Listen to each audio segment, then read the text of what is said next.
All right, welcome everybody. My name is Carolyn Goodridge. I am the ED Executive Director and founder of Art Impact International.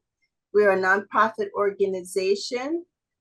Our mission is to help artists stay creative and to give platforms where they can talk about their work and communicate with the community. So with that said, I want to also mention that Juneteenth, 2024, the actual date is in June, right? That's why it says Juneteenth. But this exhibit represents really freedom, period. Freedom of the slaves, and actually freedom from others, not just in the United States, but also in other countries. And also wherever you are in your heart, if you feel like you've been enslaved, even if it's from your own thoughts, the whole idea of breaking free and the joy that can happen afterward. These are the types of artwork that we're going to go through, some of them today, not all of them. So this is the second artist talk and gallery tour, and we have 4 artists who are scheduled to speak, which I mentioned them. And we're going to get started. So, okay, there we go. So this is Indra. Wow, that looks great. Yeah. So Indra, I'm going to pass the microphone over to you so that you can tell us a bit about yourself, your cultural background, how it is you are as an artist. Anything that you think will be pertinent to our artist talk today that you feel is very important for people to know about you and your art career. And then, of course, the pieces you can, and which we'll start with the left going over to the right.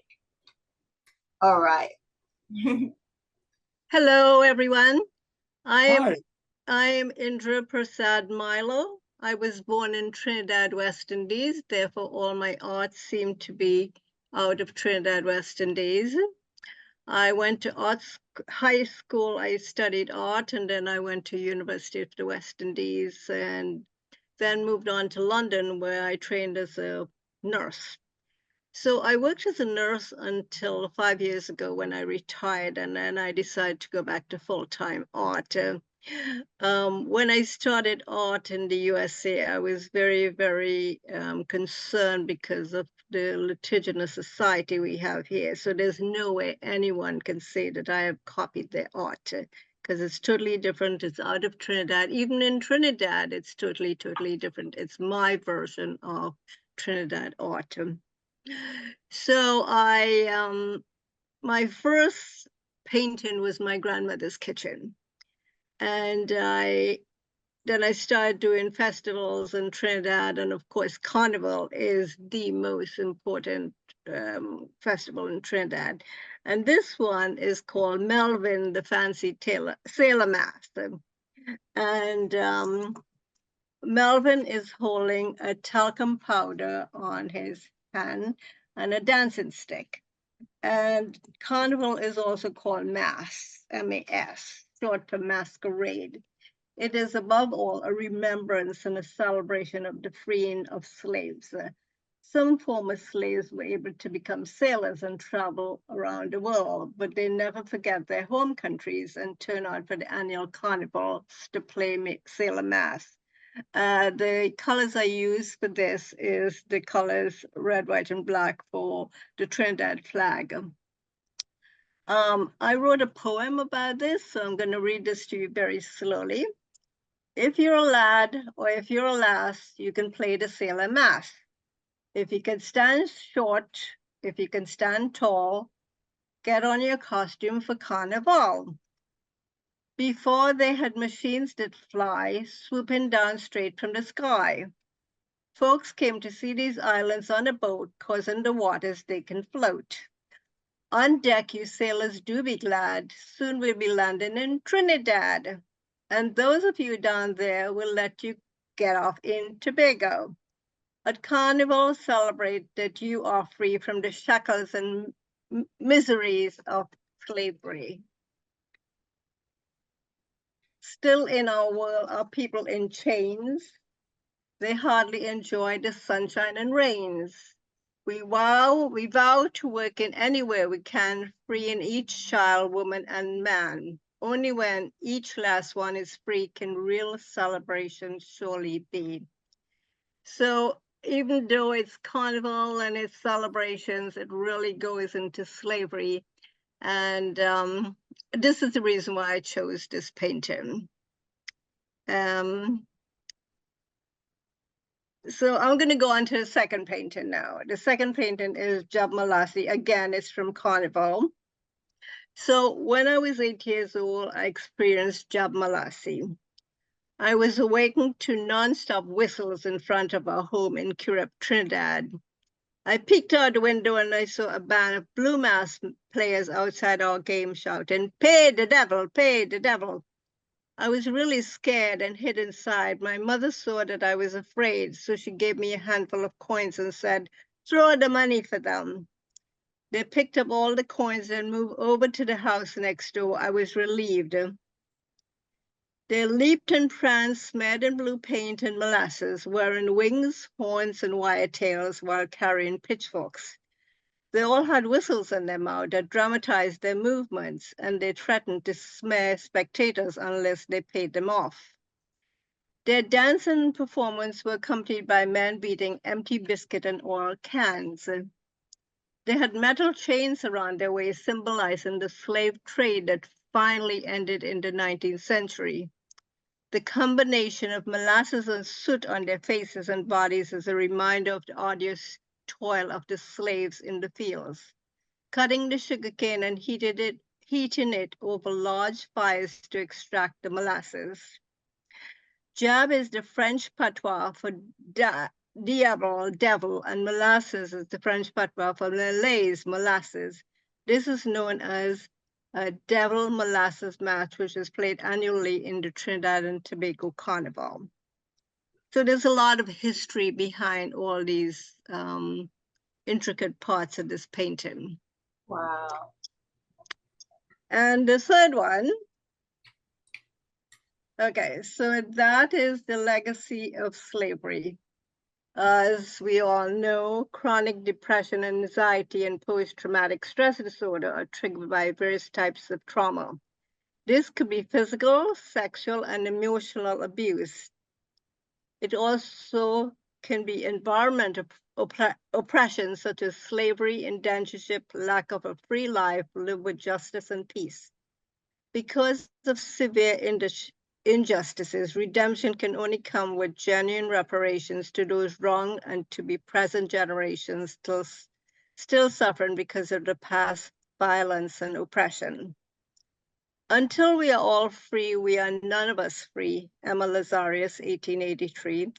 I would add to that, until we all receive justice and peace, none of us has justice and peace. And I wanted to bring an actual female into this painting. And the fabric is obviously the clothes she's wearing, but it could also be the tears that's coming down her eyes. Yeah, that third piece with the colors are kind of going downward, but forming the zigzag lines. I like the fact that it's the illustration, the tears. That's a different way of illustrating tears, and I love it, the concept. I was looking at something earlier today about color and how the vibration of color. And that one really speaks to my spirit. And also like the fact that these are lightning, even though she's crying, these colors are kind of warm. So, it's a warm feeling. It may be some tears of joy or just tears of relief. That's what I'm picking up, or kind of freedom, basically. And I like the fact that Indra was on time. She was precise and on the money, on the time, and explaining her work. It's very important to explain your work as precisely and clearly as possible to the viewers or to those who are in the audience. So I love it. Thank you, Indra.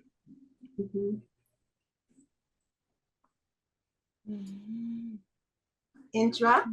Yes. Okay. Thank you for that feedback, Prelli. Thank you. I also wanted to myself just note on this one, I want to pull up that it's acrylic on canvas, multicolored. And I wanted to just bring attention to the pointillistic dots here. This really, for me, it gives a very nice visual texture. It may not be a physical texture, but it's a different pattern, and I feel it as a texture, as if it's sand, right? Like grains of sand almost. And also you have like that contrast between heat and even water, like these elements here, which look like jewels or raindrops, right? And then you have up here the sun, and it feels like it's heat, even though it's a cool green, it still feels like that would be very hot. I really like how you've depicted with line and bold shapes and simple shapes also that are very clear. Just like Prelli said, your explanation of the artwork was so concise, and the artwork also is concise, and the color schemes are very, very well put together, like these golds in here, right? Or bronzes, it's not just here, but it's also coming out from the sun. It's also inside here. It's also at least on one person's outfit, on their shoes, things like that. I had a question about what is this that's on this particular stick? What is that? Do you see that on all the way to the left here? Orange color. It's like fire. Oh, that is fire. Okay, Yes, I wasn't yes. sure if it was a food of sorts. Okay. No, fire. Okay, cool. Very good. And I think there was one other question I had for this one. Was it this one? I just want to let everybody see. This one also is acrylic paint on canvas as well. Right? It almost looks like paper to me here, which is beautiful. Is it? And it's I don't know, your textures are so wonderful. I just want to say it's very well done, and that you have that contrast between heavy texture, heavy pattern, and an ease of information at the bottom and at the top, and all of the checkered feeling there. Really cool, really cool. And this that he has in his hand, maybe you said it, but is that? It's a can of talcum. Okay, Talcum right. powder. I remember you said, okay. Very good, very good. All right, cool. And thank you for sharing your story of when you were 8 years old. I mean, that would have, thank you for sharing that story.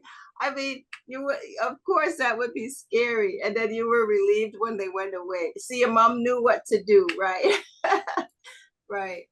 Okay, well, thank you, Indra. Are there any other comments or questions regarding Indra's presentation and her artwork? Yes. I have a question. Okay. Yes, Eugene. Hello. I have a question about the first painting that she showed us. What is the title of the work? What is the Title? The title. Yeah. title? A sailor mask. Okay. Oh, Yeah, So, with the so flower. mask Carnival is known as mask, and there are different types of mask or different types of performers. And this type of performer is called a sailor mask. See. Yes? Yes. Okay. What is the blue drink that the character is holding on the left hand? It's a kind of talcum powder, Oh, because when you're out in the heat, you're really sweaty. So you take talcum powder and you dry your hands, oh. because Carnival is outdoors. Mm. Have you participated in the event personally? Oh, of course, of course. Yeah, there are different bands with performers, and so Sailor Mass is a very, very popular because of all the history that comes with it. So the costumes are very intricate, and I wanted to keep the colors of red, white, and black because it's the national colors of the flag. But I mean, some of them are so original, you can't imagine. It's like, but the costume has to be like a sailor. You know, behind whatever design you do, it has to be a sailor. I really like this work. I like that you you made the pattern on the clothes more smaller in scale, and the pattern is bigger in the background. It really helps to distinguish the character. Yeah, very beautiful work. Yes. Yeah, that's the color of the flag. The flag for Trinidad, red, white, and black. So you see a lot of costumes depicted. Red, black, and white. Yeah. Thank you. Very good. Thank you for that question. Thank you for that question. Very good. Do we have any other questions for Indra? Yeah, yes, I have one. Okay. So you said, so each I guess like Trinidad, say Tobago, or say any part of the Caribbean, they will represent their colors through their using their flag as their color scheme. You don't have to. I just thought it would bring out the effect. Oh, I see. Okay, because I did attend one Caribbean Day parade in New York, my first year in New York in '75. And it was awesome. The costumes, everything, the steel drums. I really enjoyed it. I wish I had those pictures because it's something I really miss. Thank you very much, Andrew.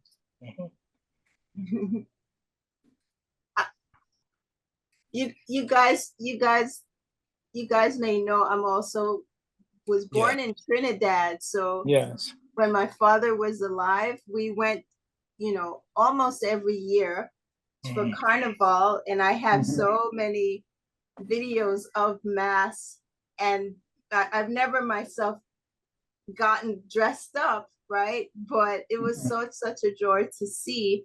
And maybe if we have time, I'll pull up one quick clip of it and you'll see it in action for those who haven't enjoyed mass there before.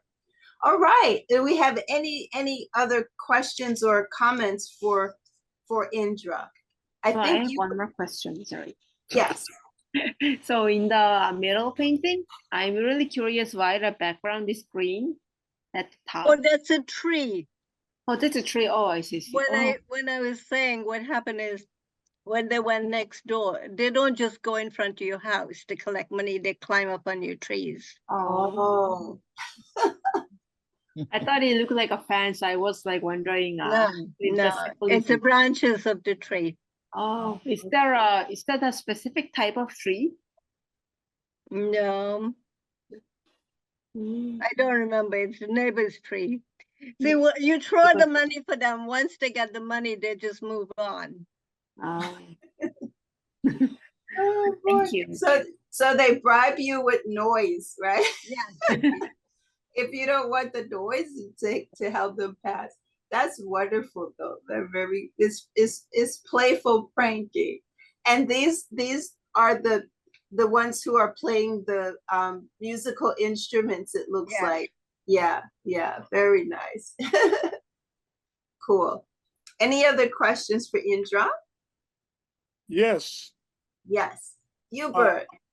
I'm interested in knowing about the use of the color blue for the figures. Oh, that's what they use from forever. It's the blue paint. They're known as blue masks, okay? So like every different types of characters, these characters use blue paint. Okay. I'm looking it up just so you could see. Here's one.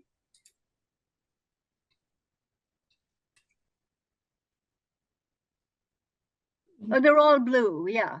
Yeah. See? Scary. It's like devils are usually blue. Okay. That's good to know. And so Jabmalasi is also known as the blue devil. So that's the color that Indra used in this painting. It's like Oh, very good. see? Thank you. Yeah. Very good. All right. Very good.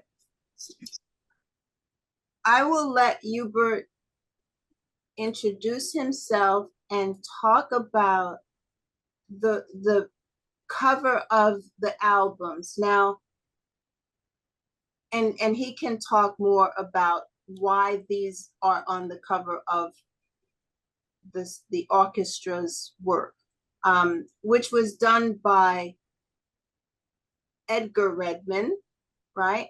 But I'll let Hubert continue now. Hubert? Okay, thank you. Okay, I'm Hubert Jackson. And can everybody hear me okay? Yes. Okay. I'm a retired teacher. I retired 25 years ago, and I moved from Washington, D.C., where I worked, to where I live now, which is Colonial Beach, Virginia. In Colonial Beach, this is very near the place where the first president, George Washington, was born. And when I came here, I actually went around the area to look and see where I was living, because I had never been here until I moved here.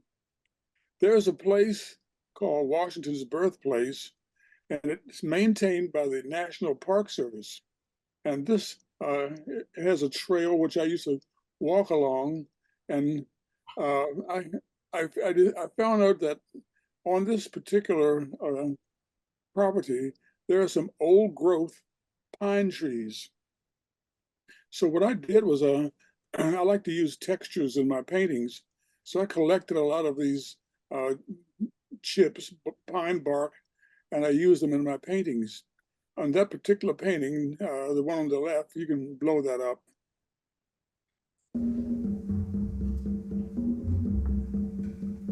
Okay.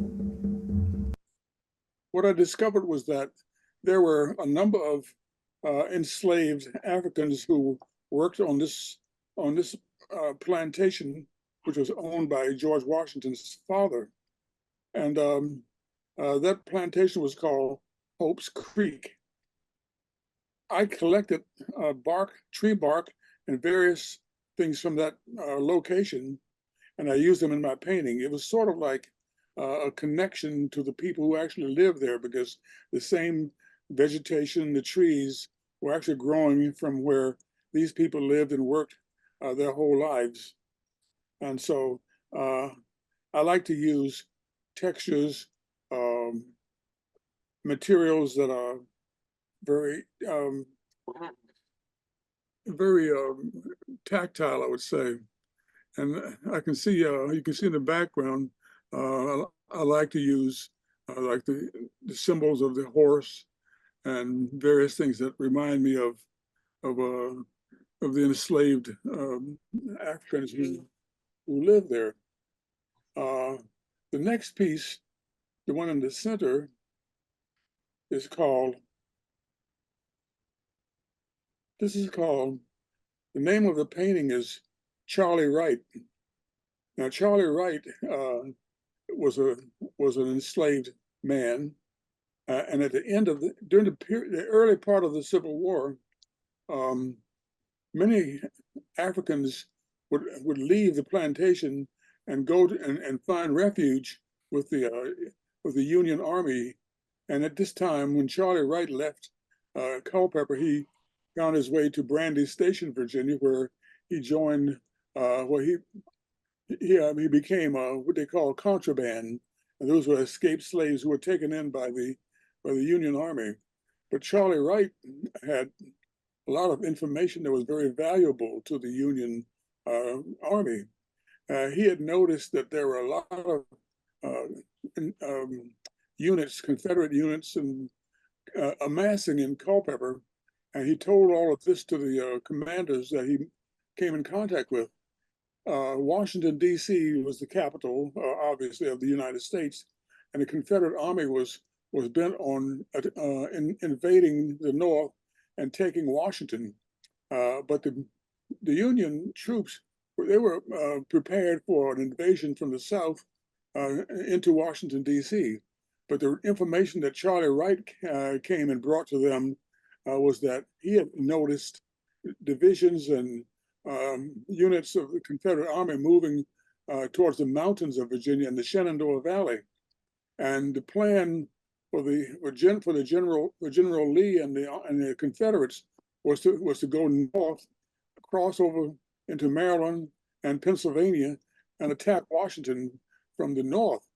Well, when the commanders heard this news, they changed their plans and shadowed the Confederate Army all the way up into Pennsylvania, and his information, Charlie Wright's information, allowed the Union Army to get to the best ground in Gettysburg, and that's where the major conflict, the major battle of the Civil War took place. This was like the defining battle of the entire Civil War, and of course the Union Army soundly defeated Robert E. Lee and the invading Confederates. So they were on the run, and they went back into Virginia, and they were pursued by the Union Army. They had a number of battles in Virginia, like Wilderness Battle, Spotsylvania, and various other battles as they were retreating. But the next painting will show you is called Spirits of Coal Harbor. Can you move to the next? Yeah, okay. That's Coal Harbor was located outside of Richmond, Virginia, and this was a big mistake by General Ulysses Grant, who decided it would be a great idea to try to take the Confederate fortifications outside of Richmond. But the Confederates were so dug in that Grant lost so many troops there, and he said later on that this was one of his biggest regrets, is that he didn't know that they were going to be so many casualties. So this is called the Spirits of Coal Harbor. What I did was I collected a number of artifacts, and in this case, you see those circles with the little things inside. Those are bullets that were collected by relic hunters off the battlefield. And I would go online to eBay and purchase these relics from relic hunters. And I used those in a painting to represent people who were fallen in the battles. So those are three of the paintings that I wanted to talk about. All right. Thank you, Hubert. And I want to open it up to the audience to ask any questions or make comments about these works. And just so you know, Michael Redmond, he's on his way, so he'll be talking about the music that's behind the pieces here, right? And the title of the songs are at the bottom of paintings. So Africa, slavery, and the Civil War. But if you want on your own, right, to find out more about each piece, right, you do the same thing. Just click on the I for information, and you'll get the information regarding the songs and also what Hubert wants, what had just now talked about in summary. Okay, so please guys, if you have any questions for Hubert, just unmute yourselves and ask away or make comments. Hubert, Yes. excellent work. I like the fact that you use actual wood tree bark to create tactile texture in your work. Yeah. I also like the fact that, I mean, the history alone, I mean, it just blew me away because a lot of this history is unknown to me until now, just now. The central piece, I'm looking at the like the cross section near his shirt. It reminds me of the shape of DC. I don't know if that was intentional or what, because you mentioned that entry point where I think in this piece you mentioned George Washington. Something about if I recall. But if you're looking at yellowish, like the right side of his shirt, where that line kind of intersects the blue, you see it. It kind of reminds me, and it goes around his, I say around his face over to his left shoulder. That shape reminds me of DC. Was that intentional or it's just? No, that wasn't. I didn't have DC in mind when I did. Okay. This is the second of two pieces that I did with the same subject, and so I did two versions of this piece right here, and and the gallery who represents me sold this piece to a collector. Yes, nice. Yeah, awesome, powerful, nice. Okay, thank you very much. You're welcome. Thank you for sharing your. Any other questions? I had a question for you, Bert, and it's for this one here. This one here. Okay. Are these pieces of wood, where are those from? Because it's different from the bark that's representative of the soldiers up here. They're cross sections of a limb from a cedar tree. Oh, I see. Yeah, I cut them just to represent. It's sort of like explosions and so forth. But the bullets that are embedded within them were actually collected from the battlefield, from the battlefield by relic hunters. And there are pictures of during the war that were taken by Civil War photographers such as Matthew Brady and so forth. But there's pictures of the dead who were scattered all over that area. There were so many people who died there that they were not even buried. And after the war, they went to that battlefield and collected the skeletons and all the remains of the people who were lost there and gave them a burial. But these bullets, if you see the bullets within those circles, they are flattened, which means that they actually struck something, whether it was a person, a horse, or a tree, or whatever. But these were the actual, they call mini balls, that were on the battlefield. Right. All right. Well, thank you. Thank you for that. You're welcome. Does anybody else have any questions at all for Hubert about these works? There are, let me see here. And I will add that that all of these paintings about the Civil War were part of a series that I did called Spirits of the Journey. And the battlefields and most of the paintings that were done were either abstract or semi-abstract. And I didn't actually try to do historical representations of these places, but actually to try to capture the spirits of what happened in these places. So I did that exhibit, which I showed at the U.S. Embassy in Rome, Italy, and it was called Spirits of the Journey. And I had a number of paintings that were shown there. And these are, two of these were, actually, one of these was in that exhibit. This was right in Italy. It was really, really well received.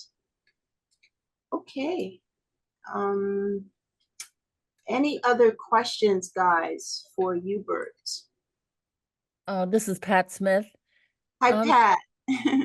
Hubert, could you talk a little bit more about the meanings behind the divisions on the canvas? You know, if they represent time, location, mood, you know, what are some of your thoughts about how you divide things up?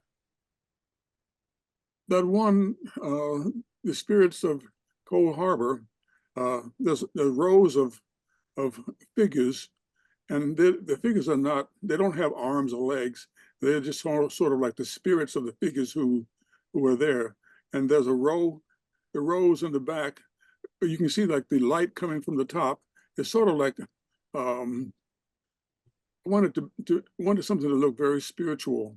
And the figures are themselves made from tree bark, which I collected from the sites where these things actually occurred. But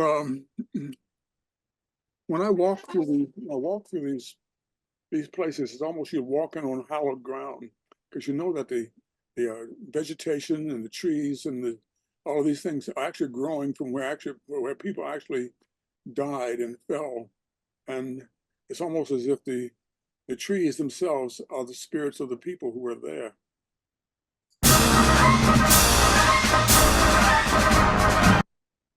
Yeah.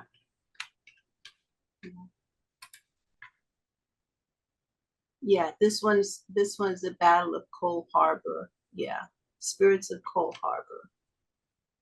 Right. Very, very good. Cold Harbor is now, it's called Mechanicsburg near Richmond. Mechanics was called Cold Harbor at the time. Oh. Okay. Thank you. And can you tell me what is you have this shaft of light coming down from each of the paintings as if that's one of your, and this one here it is in a softer color, but it's still a shaft coming down of light. And even here, can you tell us what that represents?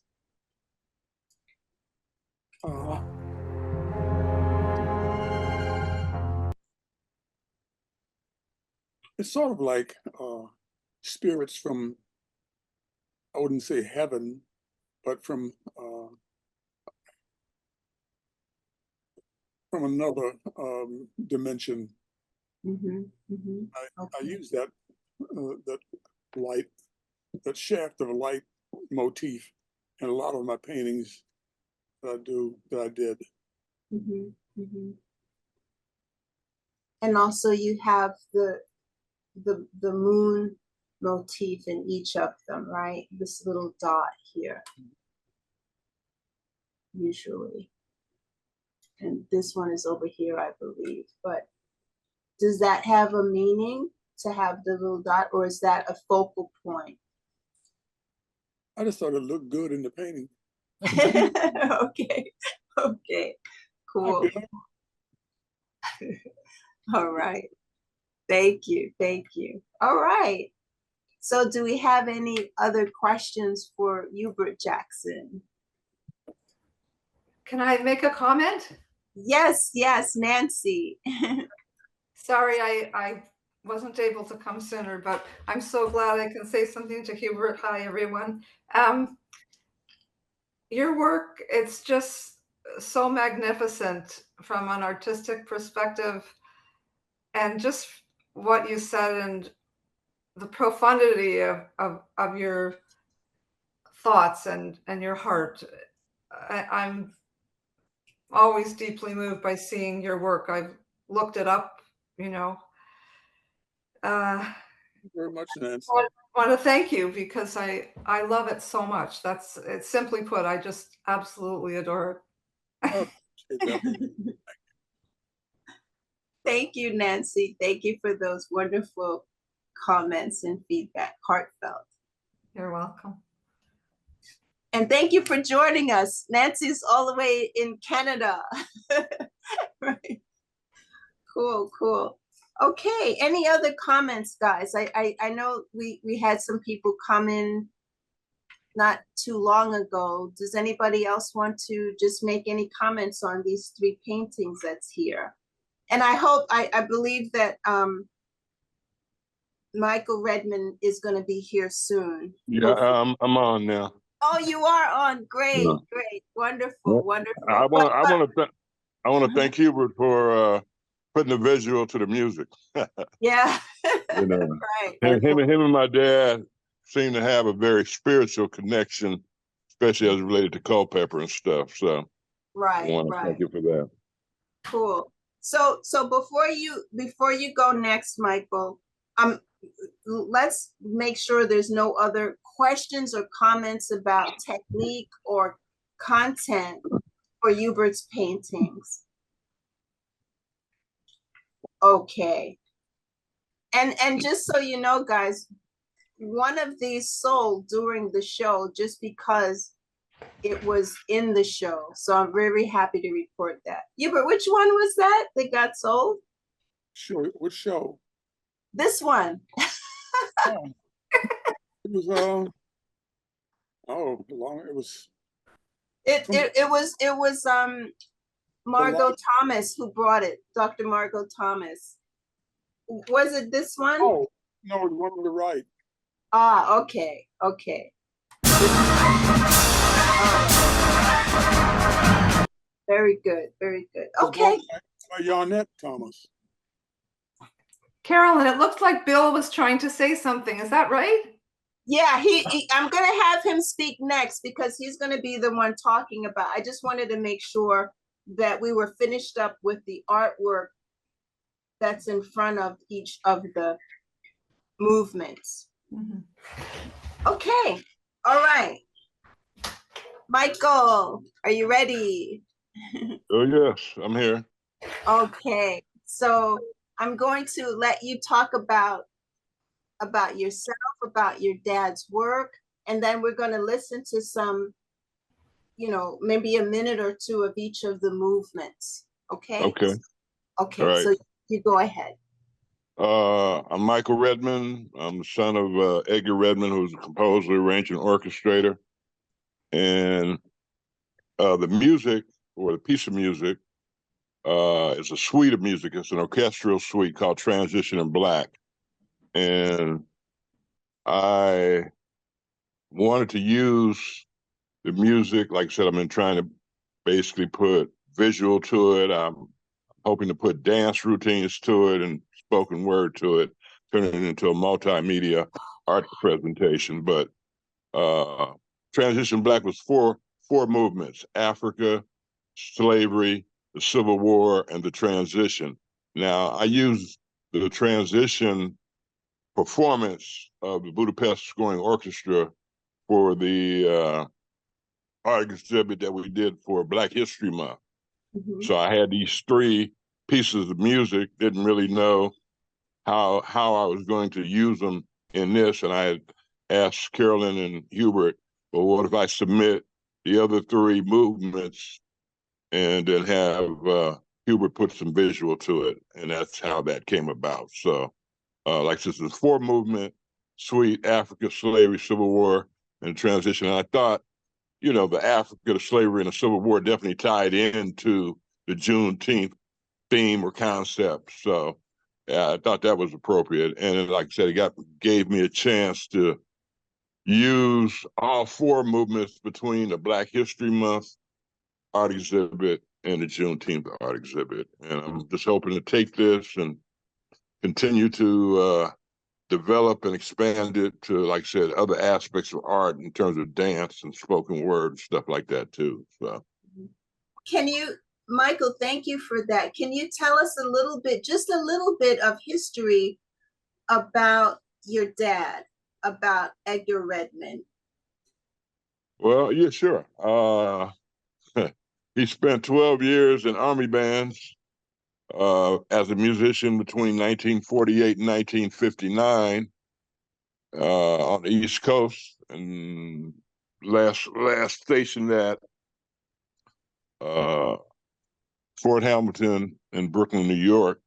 And then my family moved to Los Angeles, where he became active in the music industry, working for a who's who, Sam Cooke and Diana Ross, Billy Preston.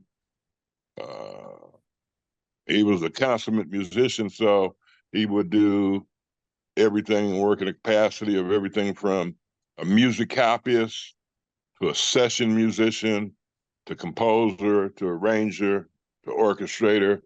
He was also an author and an educator as well. So he wore many different hats, but he wore them all well. Wow, And that's outstanding. that was sort of like the start. The late 50s, early 60s was sort of the start of rock and roll and stuff. But my dad had a vision with blending jazz and classical music together, sort of a hybrid concept. Because jazz being America's true musical art form, and classical basically being, you know, from Europe and stuff like that. So he just thought by blending them together, sort of like the rhythm section was like jazz oriented, and then he used a lot of strings, violin, viola, and cello for the strings, and then he played clarinet as well as saxophone, but he used the clarinet because he wanted a lighter sound to blend with the strings and stuff. It basically was a 10-piece ensemble, and sometimes when they performed, they would add a couple more percussion instruments other than the drums and stuff, sort of give it more body and more rhythmic feel and stuff. But he was active from 1959 to 1984 when he passed. And like I said, he's worked with a who's who. I have a website, edredmondmusic.com, that you can go to and can give you, more information in terms of his background, his bio. There are music samples on there. And I've been swinging away the last 8 years, basically taking the music that never got commercially released and recorded. So I've been recording the music and building up, the master recordings. And by hooking up with Art Impact International, it's given me a chance to add video content to the music, which really, to me, these days, we live in a video age. So even if you have a record or a song, you got to have something on YouTube or, Venmo or whatever. So. Right. Well, I put up the website here in honor of Edgar, so people can see. It's very extensive. Like I said, a who's who. I'm sure most people will recognize the names from Frank Sinatra to Michael Jackson to Ray Charles, and then a lot of the gospel groups, the Soul Stirrers and the Pilgrim Travelers, which a lot of the Black artists came out of the gospel and transitioned into secular in the mid to late 50s. And then, like I said, by the 60s and 70s, it was sort of in full swing. So he was true to his vision. I think if he had wanted to be truly successful in the popular music field, he could have, but his training was more, like I said, jazz and classical, and he had this vision of blending the two together. And so stuck with that, and he passed at 56 years old, so he didn't have a lot of time to get it off the ground like he wanted to, and took me a while to really have a full understanding that these were not just songs, but these are intellectual properties. Right. So I've taken it on, and I've made a lot of progress. I haven't made a lot of money, but I've made a lot of progress in terms of building up the library, and I'm hoping to turn the corner and have a full catalog to leave to my kids and my grandkids. Very good. Very good. Family legacy. Yeah. Very good. Well, thank you. Thank you for giving us that background, Michael. I'm going to let everybody listen to just a few moments of each of the movements, and then we're going to have some feedback from the audience.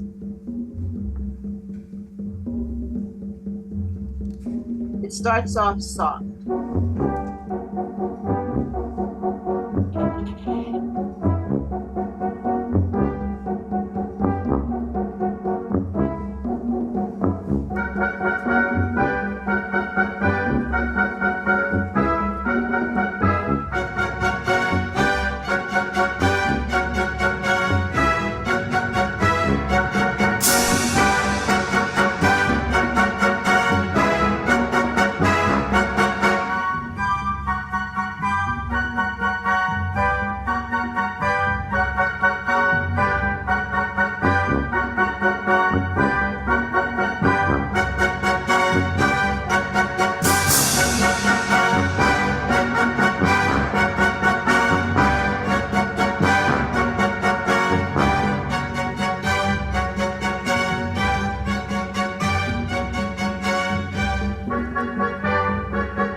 So that one was the Africa.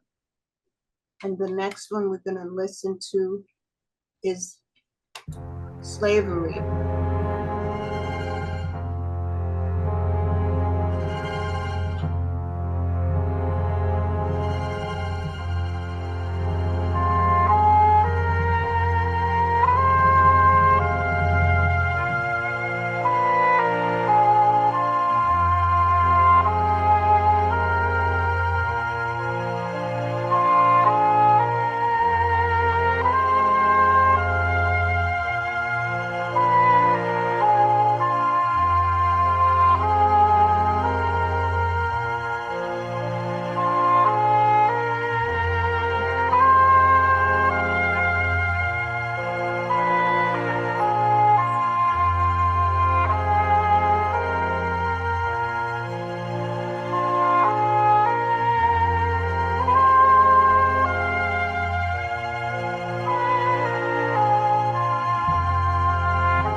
Very, very.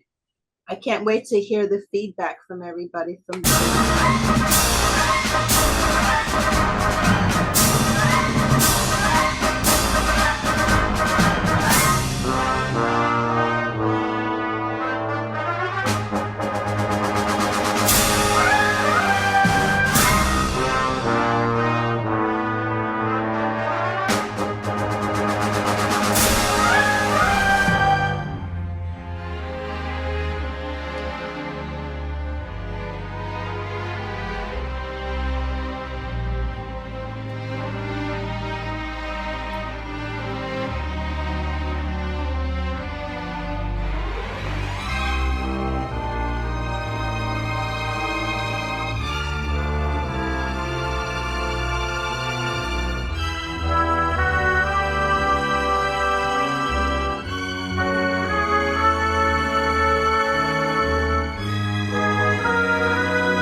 Wow.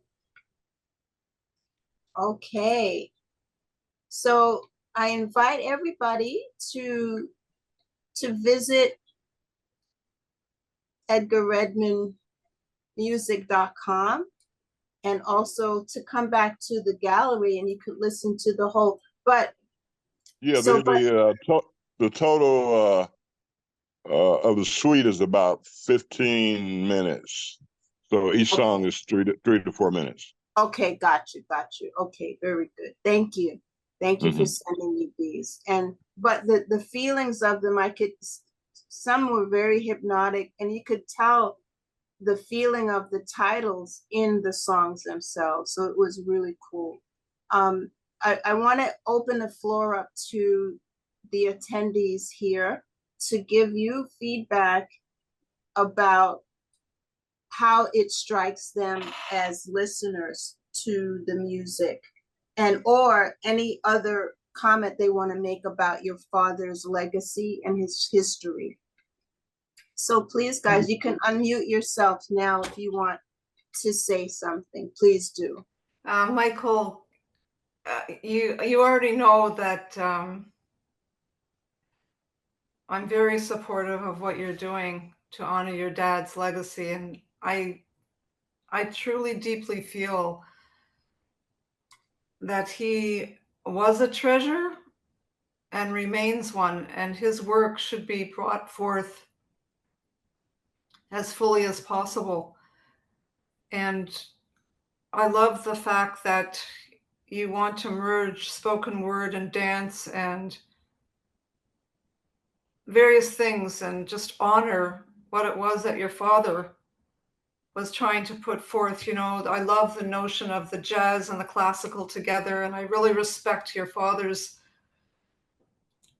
desire to stay with what it was that he loved, no matter who he played with, you know, the greats, so to speak. You know, he was clearly a man of such integrity. I have such a strong sense of him, just from talking to you, but also intuitively. And I've been listening to his work on your website over and over for the past few months. And so I do look forward to, you know, us conversing more and hopefully working together to further, you know, his legacy. It's just so beautiful. This just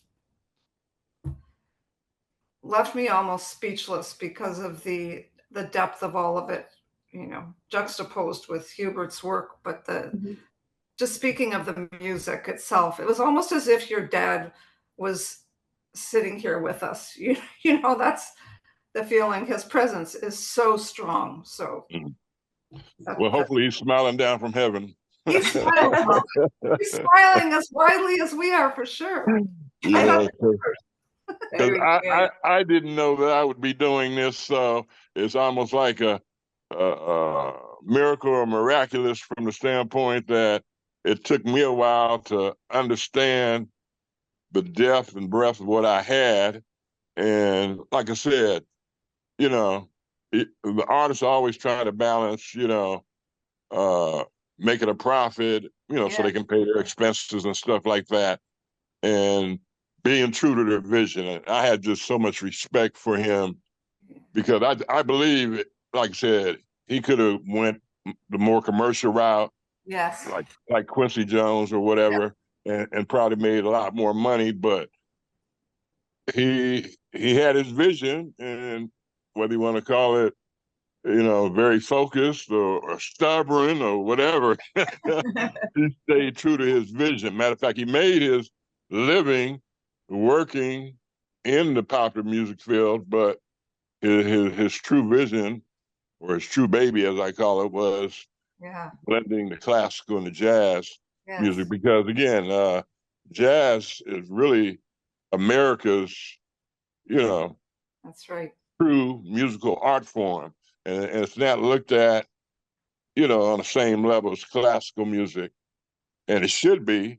Even Dvorak, when he came at the end of the 1800s, 1900s, he said, look to the Indians and the African Americans, which is like the folk music of the land, and that's your true classical music here for America. But, you know, I mean, we go back 200, 300, 400 years to Bach and Beethoven and stuff like that, which everyone who studies music, whether it's personally or in school, they usually start out studying classical music anyway, but then they gravitate to blues, you know, jazz, country, you know, I mean, just different genres of music that align more to their roots and where they can make a living. Yes. Because, you know, you have to, you know, my father had a family of 5, put us all through Catholic school and stuff like that. So there were expenses that had to be paid. So he had to make a living. And I used to tease him about burning the midnight oil because he'd be up late at night, 2, 3, 4 o'clock in the morning, which is some of the most quietest times, which tend to be creative times and stuff like that. But he was a consummate musician, and I really admire his work ethic and the scope of the things he could do, and really didn't feel like he got true credit for his master, because he was a true musical scholar. And here it is, this piece was actually written in 1961. Wow. Prior to the Sam Cooke song, A Change Is Gonna Come. And it's my belief and conviction that this suite inspired the orchestrational, musically and from an orchestration standpoint, when you hear the strings and the orchestral instruments and Sam Cooke's Change Is Gonna Come. My dad didn't even get credit for it. Renee Hall was the arranger for A Change Is Gonna Come, but I know that they worked very close together. And, you know, Renee was learning a lot about orchestration from my dad. So, you know, I don't want to say I harbor any bad or hard feelings about him not getting the credit, but The Change Is Gonna Come became an anthem for the civil rights movement. So I know in my heart that my dad was a significant contributor to A Change Is Gonna Come, and that's in the National Registry, Copyright Office, Library of Congress. His name is not on it, but I know the truth about how things went down. So that gives me some hope and some inspiration in terms of wanting to continue his legacy and bring notoriety and attention to what his significant contributions were. So I welcome working with you. I know we've had some hits and misses. I didn't have a international calling on my phone, so we have to schedule where you're probably going to have to call me because I can receive the phone call, but I didn't have, I couldn't call out and stuff. So, but I sent you an email. Yes, I just got it. Yeah, all right. Thank you much. Thank you. I think we have some other comments from the audience. Okay. I see Dandrea, she has her hand up, I believe. And also Bill, I think he wanted to make a comment, I believe. Bill? Yes, I did. Okay. I came in late. I didn't get a chance to hear the whole presentation for Hubert's work, but I just wanted to say the ones that I've always liked his work. I think I love his style, and I think I love the use. You use a lot of the palette knife technique, don't you? In your work there, Hubert? As far as creating like the backgrounds and the textures and things. Oh, he has his mic muted. If you just touch your space bar, Hubert, it'll unmute you as well. But you have to keep it down. Yeah. So Bill was asking a question. I don't know if you heard it. I was asking about your techniques, and I love the way that you blend your colors and with the oil paints. And these are primary. All this is oil paint, isn't it? Oh, I didn't know you were addressing me. I'll use exclusively acrylic. This is acrylic? Wow, that's excellent. Yeah, yeah. And okay. I came in later, so I didn't know as far as that was concerned. I don't think I mentioned it. I haven't painted in oils in decades, so I tried to do it, but I was a loss trying to go back to oil painting. Yeah, cool. Well, thank you. We just want to finish up with Ed Redmond's music. If there are any other questions, we have one more artist to make her presentation, Mary, who is by now, let's see if I remember correctly, it's after midnight in Nairobi now. Wow. Right, it's 15 minutes after. But I just don't want to cut off what Michael was saying. So if anybody wants to just, make any last comments to Michael, to his dad's work or anything, or, Michael, you can put your dad's, what was the name of that piece that was in the middle that he played on slaves? oh, this one is slavery. Let me pause it. This one I felt was very mournful, very mournful. It needs melancholy mood, basically, because yeah. So these are the information for each piece. When you go into the gallery, you just click. I'm going to back out. You just click on this icon here. I'm sorry, not that one. You just click on the piece and then the eye, right? And you get the information here. And if you want to pause it, you can pause it that way, right? I love these galleries. Right. Did that answer your question, Bill? Oh, yes. Okay. All right. So any other questions for Michael? All right. Thank you. Thank you for those comments, guys. And we're going to go to our last artist, Mary. So Mary, please, first of all, congratulations, because you also sold a piece here, right? Yeah. And it's this one here, The Woman in Bondage. But before I even go into that, I'd like you just to introduce yourself as an artist, where you're calling from and your background as an artist. And also then we'll get into the artwork. Okay. I hope you can hear me. Yeah, but try to speak louder though. Yeah. Okay. My English is not that good. I'm Mary Mbugua from Nairobi, Kenya, in Africa. I'm 21 years, and I've not studied arts yet. It's just I don't think it's a talent. I've been having it since I was young, so I'm trying to develop it. Yep. Very good. Thank you. That's incredible.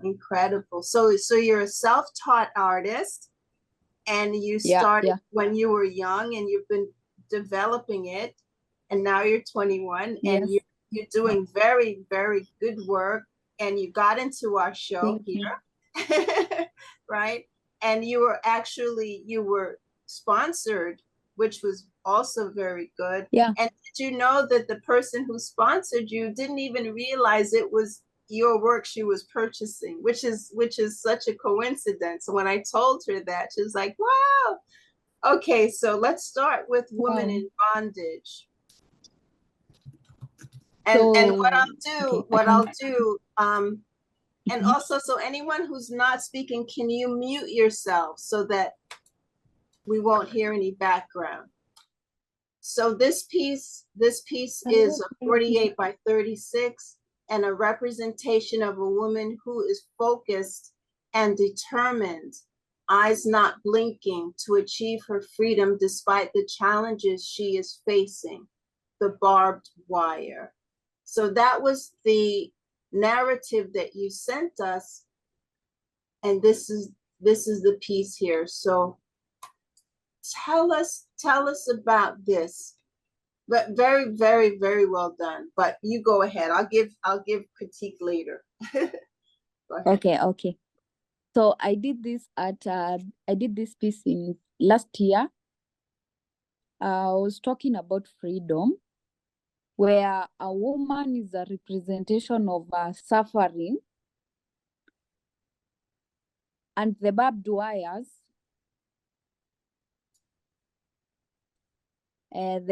she's behind the barbed wires and want to be freed from a bondage which she has been going through.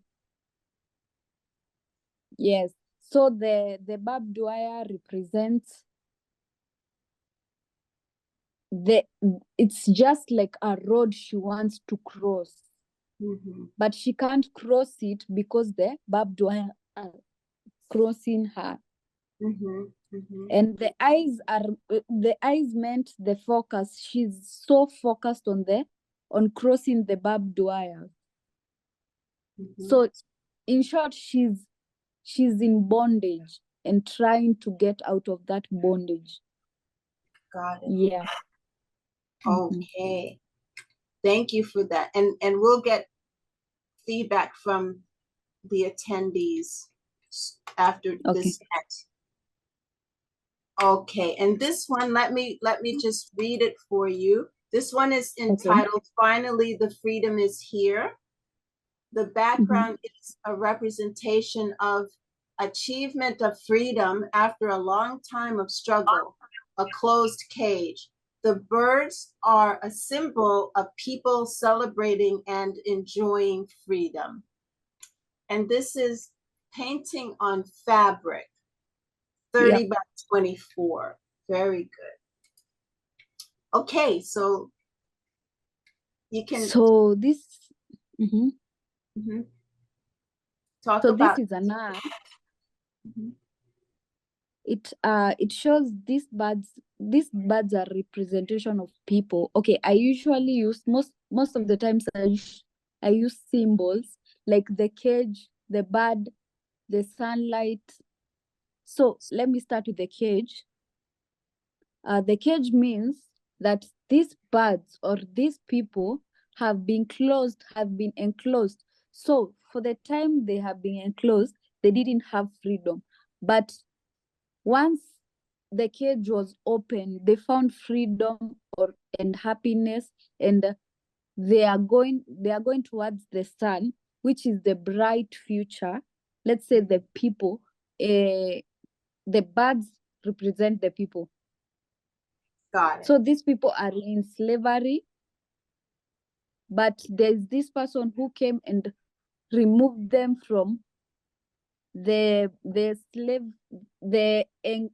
enslaved cage, and now they found the happiness and freedom, and now I don't know, my English is not quite good. You're doing fine. You're doing fine. We definitely understand what you're trying to explain, and it's very clear how you did the painting, but thank you for letting us know that the sun represents a brighter future.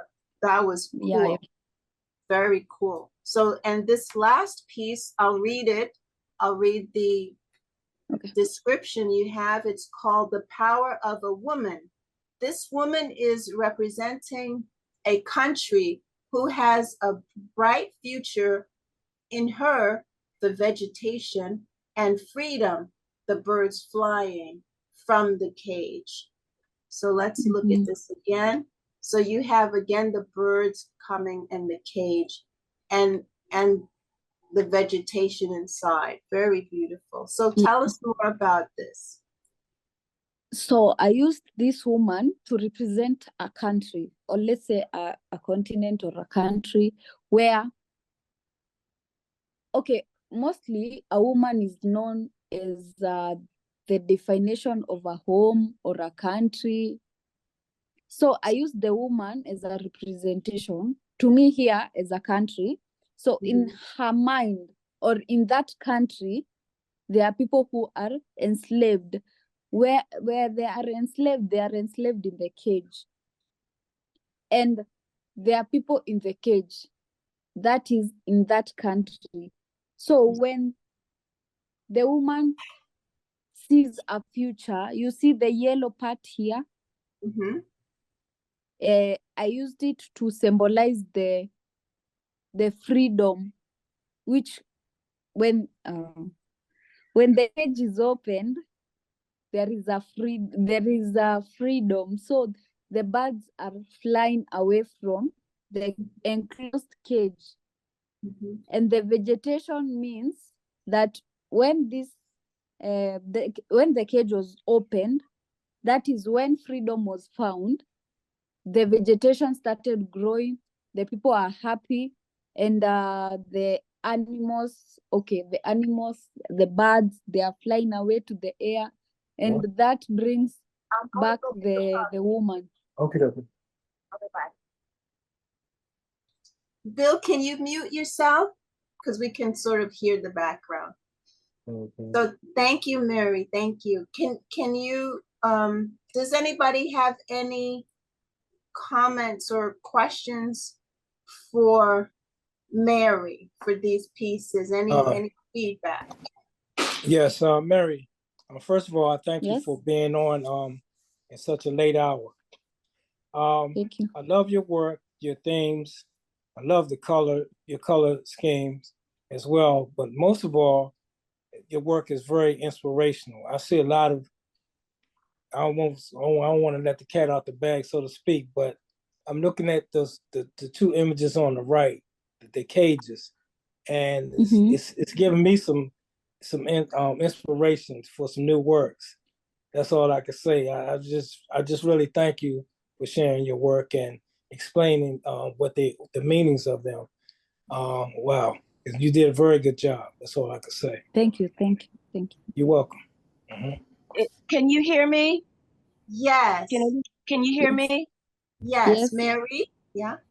This is Dandrea. Oh, Dandrea, there you go. Yes. Okay, we can. I'm not sure if I'm on screen. I am on my phone and everything is tiny. Okay. We can see your ceiling. Oh, you can see my ceiling? Yeah, all right, I can see your ceiling. Let's see. There you go. Now we can see you. There you go. Okay, Keep it I just don't see me, so I hope. Yeah, no, you're good. We can see you. Don't worry. Oh, good. I would like to share with Mary that the first painting that was shown, the one on the extreme left, the eyes are very captivating because the eyes are the color of a clear sky. And that right there is what strikes me most about the painting, and it's because it's obvious that she's behind barbed wire, so there's something restricting her. There's restriction there. And I would say you're right on point when it comes to the overall topic of this exhibition, which is freedom. That goes right up there with it, and it lets us know that there are different ways to look at bondage versus freedom and wanting to be free. So I appreciate that painting.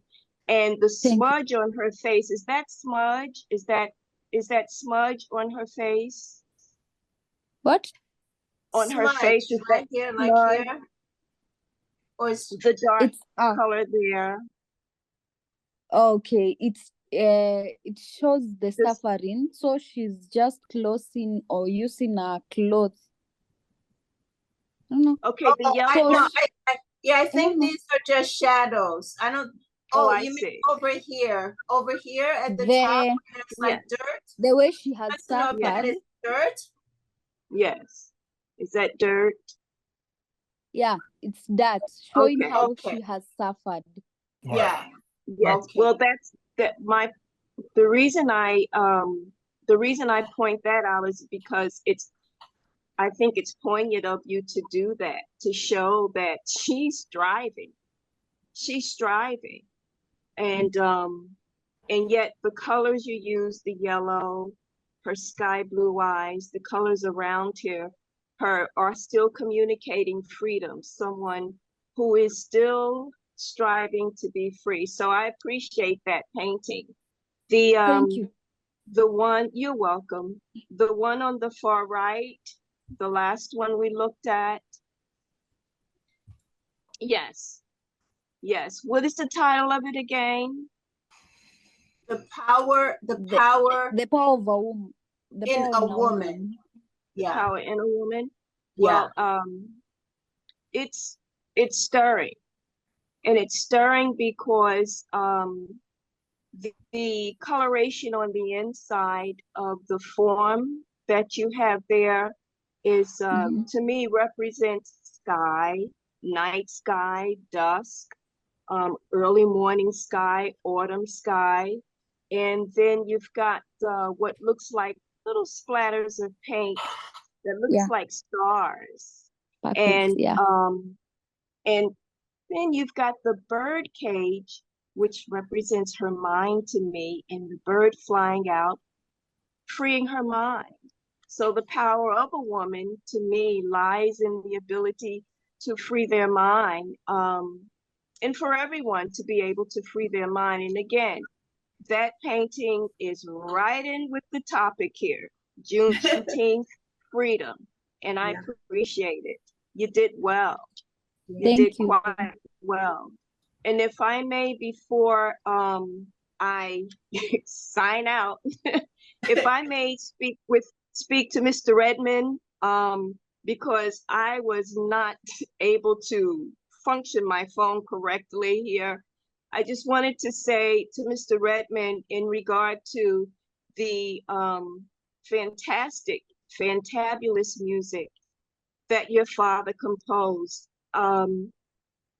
I would say continue to make progress, because it's going to pay off in your lifetime. I really do have a sense that it's going to pay off in your lifetime.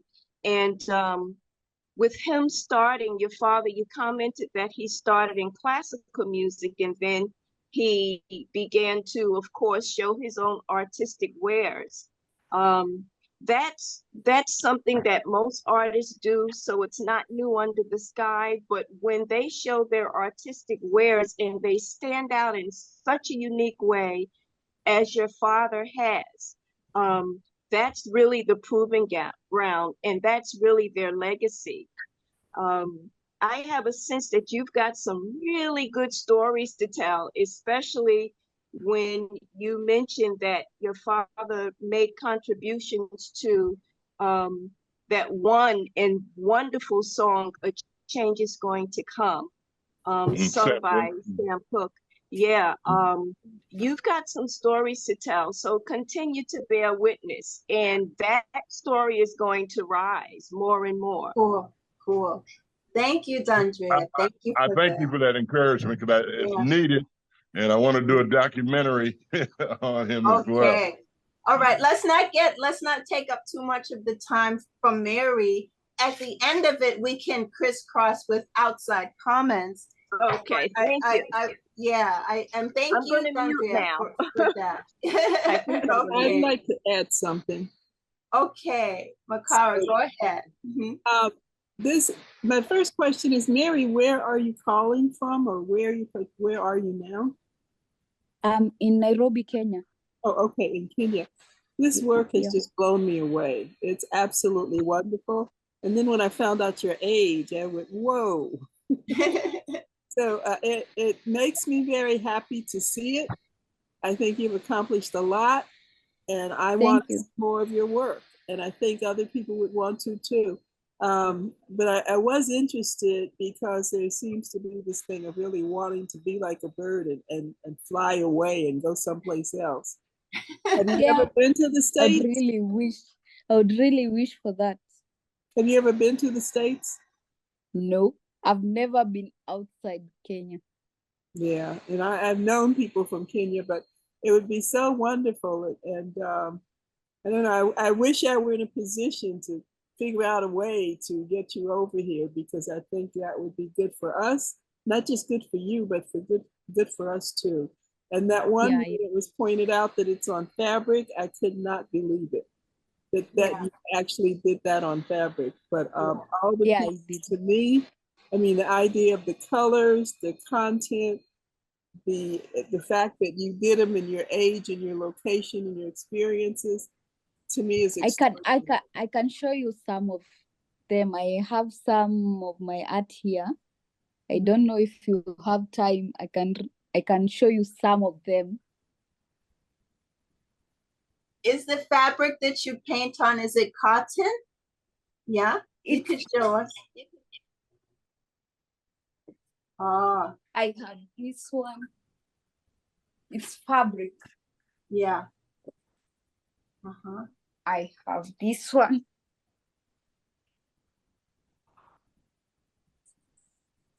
And so were you trained to do this, or did you take classes? No, I just learned it from YouTube, and I just gained some basic knowledge from YouTube, and I do it. Nice, nice. Very good. Self-taught. Yeah, thank you so much for sharing that. And Carolyn, the idea that you put it in this exhibition. Yeah, I have my this. pleasure, my pleasure. I wanted to just do a little talk about this this piece, Mary. One thing about bondage is the woman's face. Her dress reminds me of the Arabic women who have to cover their hair, their mouth, everything except the eyes. So they have to be covered. It just reminded me of the Islamic traditions for women. Yeah. And you know, so that, and also what came through was the abstract expressionist marks and brushstrokes that you did with this piece is again a wonderful contrast with the detailed care you took to paint the barbed wire. Barbed wire, yeah. So I believe that, you know, it really speaks to bringing in even more, have significance and meaning because they stand out. You know, the brushstrokes of freedom expression. It's like you yourself being more free. You yourself being more free. Paint, brush, stroke, right? And then also being very careful. So yeah, I just imagine you when you're actually executing the work, right? So it's not just what we see, but it's also your process. It's evident. It's what it is. You know, and just to say one other thing besides, for all of the artists who are exhibiting here, one of the things that art collectors really, one of the reasons they purchase it is so that they can talk about it, so they can give the stories behind it. And that is one of the reasons why I beg you guys to always give at least a couple sentences, a blurb about what the art is about. Yes, the art will speak for itself, but you as the artist, there's the other part of it that might be of high interest to collectors so that they can speak intelligently when they have guests over, when they have clients over, when, you know, whatever. So that's a really important point when you're thinking about your artwork, to really know why you're painting it, what it is, and try to get it in writing somehow, even if you do it aside or whatever, but it's important for that. Again, here, even the cage, how you so detail very carefully, the technique and technical expertise, young, self-taught, it's wonderful. Doesn't matter all those things. What matters is the product, right? Your product is very well put together, right? Yeah. And this one here, forget about it, as they were saying, New Jersey. You know? Forget about it. Yeah. So any other guys, any other comments you would like to make? Go ahead, Prelli. Yeah. I didn't comment on that first piece, but I love the fact that you use the thing that color again, yellow, in all three pieces to symbolize like a light or freedom or some kind of hope. And that yellow stands out. I mean, it draws the viewer's eye directly to where you want it to be, to focus on those features, those eyes. I like also the barbed wire, how you use that almost as like bands, 1, 2, 3, 4 bands to kind of, draw your eyes, towards that center somehow. Yes, it's very, very well done. Thank you. Thank you. Very powerful. Yes. Yeah. You're welcome. Any other comments, guys? There are a lot of you on the call, and I didn't hear everybody chime in to make a comment. Mary has been with us now for the whole exhibit here. Thank you. And she's calling from Nairobi, Kenya. Wow. So yeah. What time is it there again, Mary? It's 12:43 a.m. Wow. Okay. Yeah. Wow. Yeah. Thank you again. Yeah. You're welcome. I'd like to comment on it also, the one with the barbed wire. Okay, Bill. Yes, please. I think the beauty that you put into that lady's face is outstanding.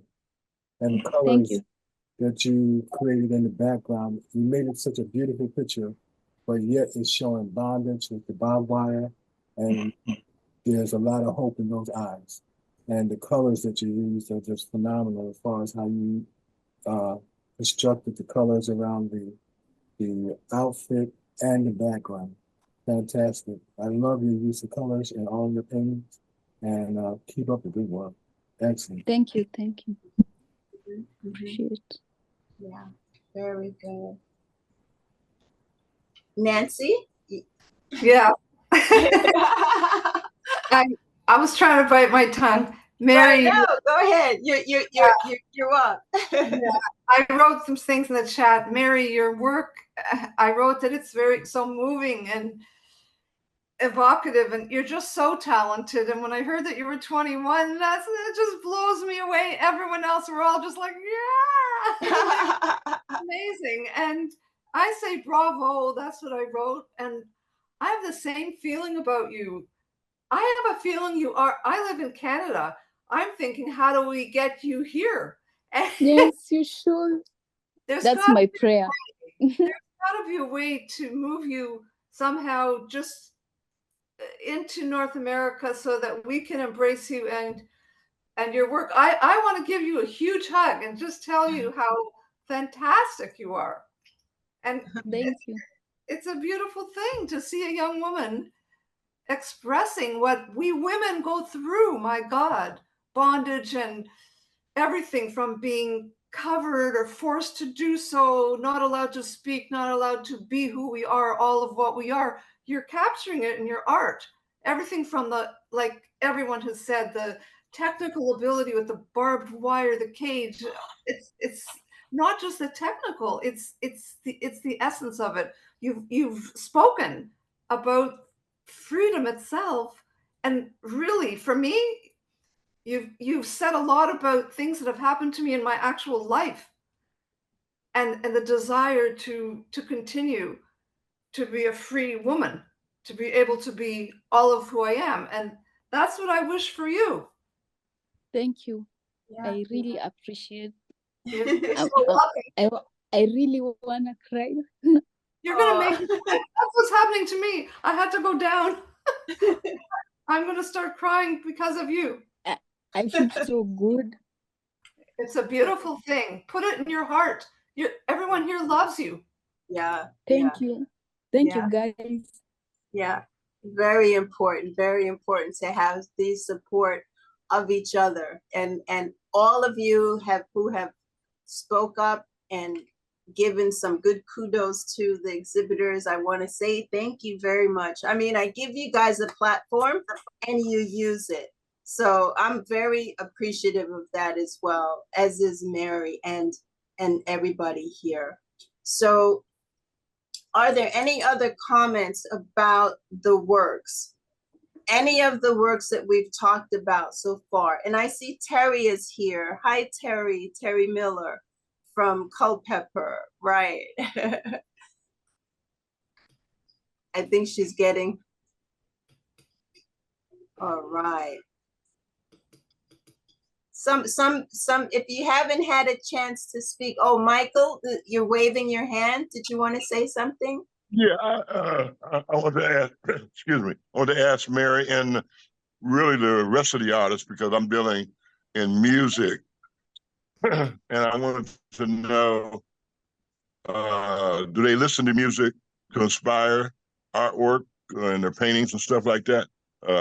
I'm just curious to Mary and the rest of the artists, visual artists, how they get inspiration. Because I know a lot of times, even songwriters and stuff, they talk about they get mental blocks or whatever. And how do you break through that? Like if you're working on a piece and you don't feel like you can finish it, or the creativity is there at the moment, are there things that you do to inspire you, like listening to music, meditation, whatever? I'm curious about that. Yeah, Mike. I mean, is it Mike? Yeah. Yeah, I use music a lot.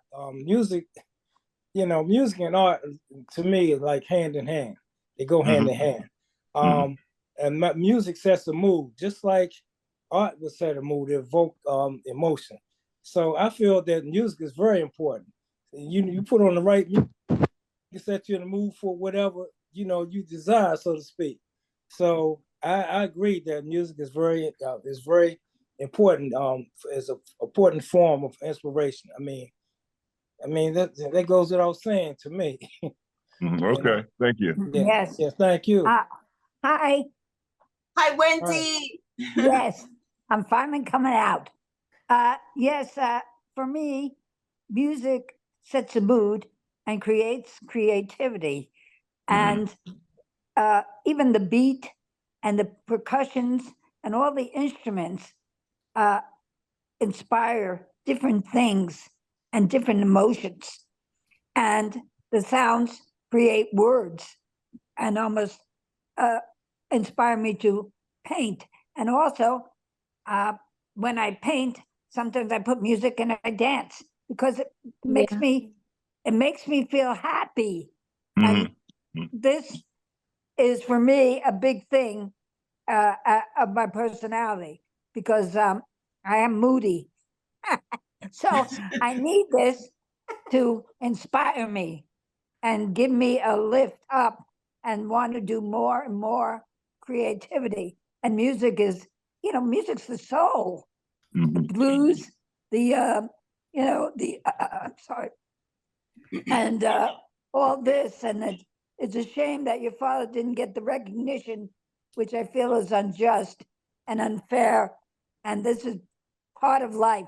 There are those who get recognized and those who still stand in the background.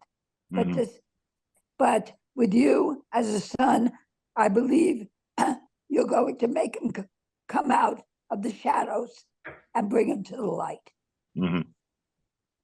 Thank you, Wendy. Very well put. Thank you. Thank you.